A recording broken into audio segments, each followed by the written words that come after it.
Olá, amigos do Fauna Marinha RS, sejam muito bem-vindos. Eu sou o biólogo Maurício Tavares e hoje nós vamos falar sobre as incríveis corujas.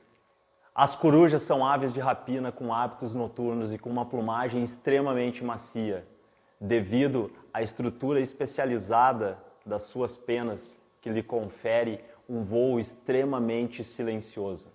No Rio Grande do Sul, nós temos 14 espécies de corujas registradas, todas elas com hábitos noturnos, à exceção da nossa querida coruja buraqueira, que você já conheceu no episódio anterior, o episódio 31, que pode ser vista facilmente durante o dia no entorno de suas tocas que ela escava na areia, em campos arenosos ou nas dunas. Dentre essas 14 espécies de corujas que ocorrem no Rio Grande do Sul, nós podemos destacar algumas, como a imponente jacurutu, a maior espécie de corujas do Brasil, ocorrendo amplamente distribuída pelas Américas, desde o Canadá até o sul da América do Sul.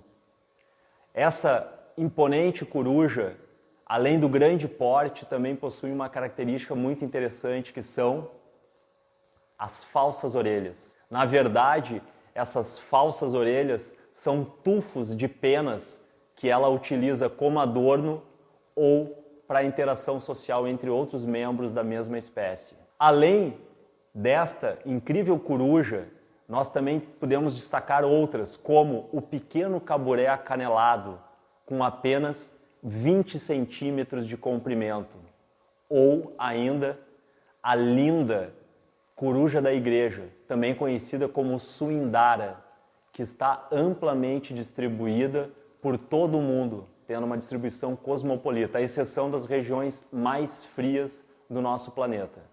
Agora, aproveitando a nossa querida coruja buraqueira do episódio 31, nós vamos falar de uma característica muito interessante que as corujas possuem. Quando as corujas se alimentam, o resto do alimento que elas não conseguem digerir nos seus estômagos, ele é regurgitado na forma de pelotas, parecido com o que o seu gato doméstico faz em casa.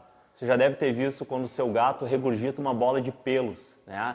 É um mecanismo semelhante. A coruja come as suas presas, que podem ser insetos, ou um pequeno rato, ou um pequeno morcego, gafanhotos, enfim. Os restos que ela não consegue digerir no seu organismo, eles vão ser regurgitados numa forma de uma pequena pelota.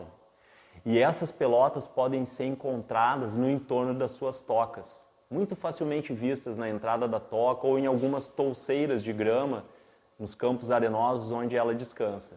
E é através da análise dessas pelotas que nós conseguimos entender o que a coruja come, ou seja, do que esses animais se alimentam.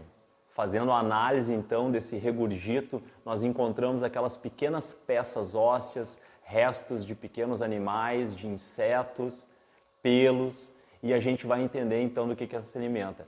Para entender o que a coruja buraqueira come aqui no nosso litoral, entre 2006 e 2007, nós realizamos um trabalho, eu e o biólogo Eduardo Chiarani, hoje já doutor Eduardo Chiarani. Na época, o seu trabalho de conclusão de curso. Nós avaliamos alguns indivíduos de um campo arenoso bem próximo da praia, em Capão da Canoa, onde essas corujas, então, viviam com várias tocas, vários casais e se alimentavam. O Eduardo analisou mais de 400 regurgitos, mais de 400 dessas pelotas. E ao analisar então essas pelotas, ele descobriu que essa espécie no nosso litoral tem uma dieta extremamente variada e com uma sazonalidade ao longo do ano. No verão ela tem uma preferência por alguns itens, no outono por outro, na primavera e no inverno.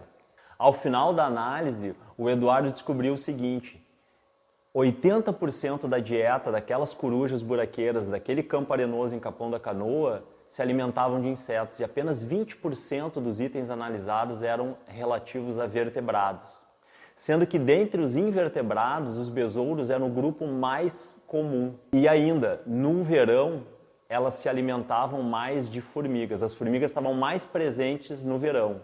Já no outono, os gafanhotos estavam aparecendo em maior quantidade. No inverno, os anfíbios anuros apareceram em maior quantidade. E na primavera, os besouros foram os mais abundantes. Então notem que é um animal generalista, ela se aproveita do que ela encontra ao longo do ano. Uma outra coisa interessante que a gente conseguiu observar nesse trabalho está relacionada a uma característica da coruja muito interessante. Para atrair as presas, para facilitar a captura de insetos, sabe-se que essa espécie, ela pega esterco de cavalo, por exemplo, e coloca na entrada dos seus ninhos. E vocês devem conhecer aquele besouro muito interessante, o rola-bosta, que ele vai então, né, para pegar aquele resto de esterco, para fazer aquela bolinha, né, e dar o nome popular dele de rola-bosta, e a coruja se aproveita então. Ela coloca como se fosse uma isca na entrada do seu ninho.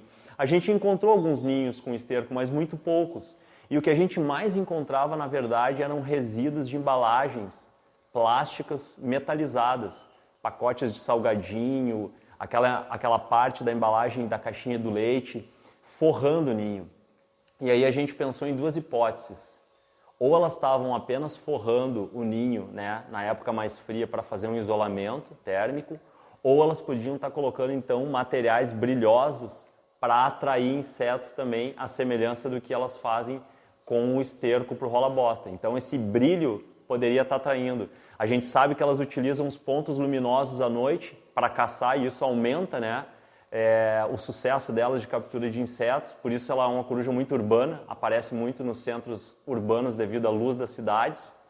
Mas ela também pode estar se utilizando disso aqui. Mas são apenas hipóteses que a gente levantou. Certo, pessoal? Espero que vocês tenham gostado, aprendido um pouco sobre o jacurutu, sobre a coruja buraqueira. Até o próximo, um grande abraço.